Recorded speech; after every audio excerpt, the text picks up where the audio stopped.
Setelah korban-korbannya ini meninggal, Elizabeth pun memerintahkan budaknya untuk mengumpulkan darah-darah mereka ke dalam ember dan menuangkannya ke dalam bak.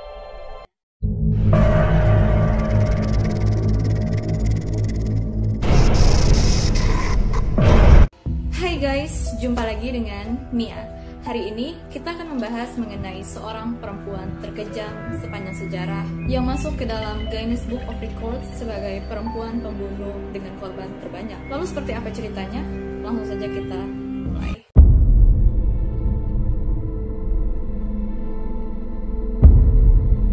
Elizabeth Bathory yang dikenal sebagai Bloody Lady atau wanita berdarah lantaran aksinya yang membunuh lebih dari 600 perempuan perawan untuk diambil darahnya adalah seorang putri bangsawan terkaya yang ada di Hungaria pada saat itu. Nah, sepupu Elizabeth Bathory ini juga merupakan seorang raja Polandia. Elizabeth Bathory ini lahir pada tahun 1560 dan di usianya yang ke-15 tahun ia menikah dengan seorang putra bangsawan Eropa yang bernama Ferenc Nadasdy. Nah, tetapi karena nama Bathory lebih tinggi daripada nama suaminya ini, sehingga Elizabeth tetap menggunakan nama Bathory di belakang namanya. Suaminya pun juga menggunakan nama Bathory di belakang namanya. Setelah pernikahannya dengan Ferenc Nadasdy, Elizabeth pun diberikan sebuah hadiah berupa kastil yang bernama Székely Castle. Nah, 3 tahun setelah pernikahan mereka ini, Nadasdy diangkat menjadi seorang kepala komandan pasukan Hungaria dan memimpin perang melawan Ottoman atau Turki Utsmani. Sejak saat itulah, Nadasdy ini jarang sekali mendampingi Elizabeth lantaran lebih sering berada di medan pertempuran. Nah, pada tahun 1600, Nadasdy ini meninggal di usia yang ke-51 tahun, bukan karena tewas di medan pertempuran, tetapi dikarenakan sakit.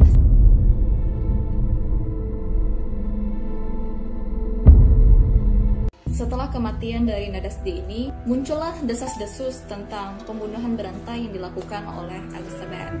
Elizabeth ini memiliki kebiasaan mengagumi kecantikannya sendiri hingga pada usia ke-40 tahun ia menyadari bahwa kecantikannya sudah mulai memudar lantaran ia melihat wajahnya yang mulai memunculkan tanda penuaan seperti keriput. Hingga suatu saat seorang pelayan muda yang sedang menyisir rambut Elizabeth tak sengaja menarik rambutnya terlalu keras, sehingga Elizabeth pun marah dan menampar pelayan tersebut sampai darah mengucur dari hidung pelayan tersebut mengenai telapak tangan Elizabeth. Pada saat itu, Elizabeth ini berpikir bahwa darah seorang gadis perawan memancarkan cahaya kemudaan dan akan memberikan kesegaran serta membuatnya menjadi awet muda. Lalu Elizabeth ini memerintahkan 2 orang pelayannya yang bernama Johannes dan Dorca untuk menelanjangi gadis tersebut serta menarik tangannya ke atas bak mandi dan memutuskan urat nadinya agar darah mengucur ke dalam bak mandi tersebut. Setelah gadis tersebut meninggal, Elizabeth pun langsung masuk ke dalam bak mandi dan berendam ke dalam kubangan darah tersebut. Setelah kejadian ini, Elizabeth pun merasa sangat kecanduan untuk melakukannya lagi dan lagi. Lalu ia pun mulai membunuh satu persatu pelayan-pelayan yang ada di kastilnya serta putri-putri para petani yang ada di sana. Selain itu, Elizabeth juga membuka lowongan kerja fiktif agar gadis-gadis mau datang ke kastilnya. Setelah berhasil memancing korban-korbannya, Elizabeth pun mulai menyiksa mereka dengan cara yang sangat sadis seperti menggigit, memukul, membakar, memutilasi, serta membiarkan korban-korbannya mati karena kelaparan. Mereka pun dipotong dengan gunting, ditusuk dengan sebuah pin, bahkan diikat dan digantung untuk membuat pancuran darah. Setelah korban-korbannya ini meninggal, Elizabeth pun memerintahkan budaknya untuk mengumpulkan darah-darah mereka ke dalam ember dan menuangkannya ke dalam bak pemandiannya. Elizabeth ini hanya akan memilih darah seorang wanita muda yang masih perawan karena ia berkeyakinan kalau ia mandi dengan darah tersebut ia akan terhindar dari penuaan. Untuk menghindari kecurigaan, Elizabeth pun memakamkan para korban-korbannya ini dengan prosesi pemakaman seperti biasanya. Namun cara ini tidak bertahan lama lantaran pendeta menolak untuk memakamkan mayat-mayat tersebut karena penyebab kematiannya tidak diketahui. Karena kehabisan cara, ia pun tidak lagi menguburkan jasad para korban, melainkan membuang jasad-jasad tersebut ke sungai, ke kebun, ataupun ke belakang kastilnya. Salah satu korbannya sempat melarikan diri dan menceritakan tentang kejadian yang sangat mengerikan ini kepada pihak yang berwenang. Raja Matthias dari Hongari pun memerintahkan sepupunya sendiri yang merupakan gubernur provinsi untuk menyelidiki laporan tersebut. Lalu pada tanggal 30 Desember 1610, mereka pun mendatangi Kastil Elizabeth dan melihat semua pemandangan yang sangat mengerikan tersebut. Di ruang utama, mereka melihat seorang gadis yang telah meninggal karena kehabisan darah.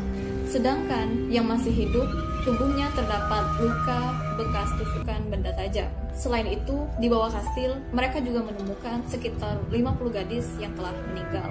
Elizabeth pun mengatakan bahwa dirinya tidak bersalah dan menolak untuk datang ke persidangan.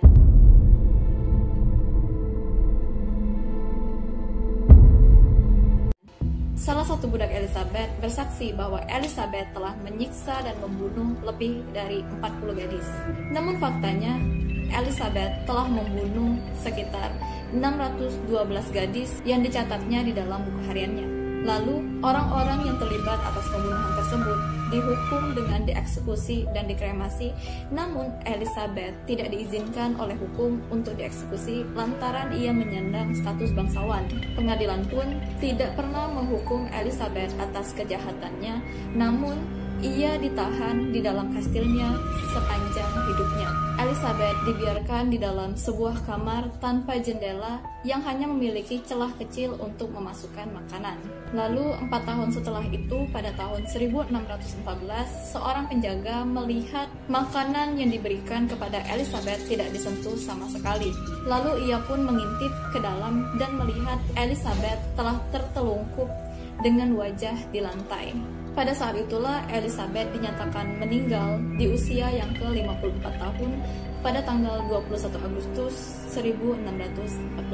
Oke guys, jadi itulah ceritanya. Jangan lupa untuk like video ini jika kalian menyukainya, serta komen dan share ke teman-teman kalian. Dan buat yang belum subscribe, silahkan di subscribe. Jangan lupa untuk mengaktifkan loncengnya agar kalian mendapatkan notifikasi ketika aku mengupload video baru. Sampai jumpa di video selanjutnya. Bye bye.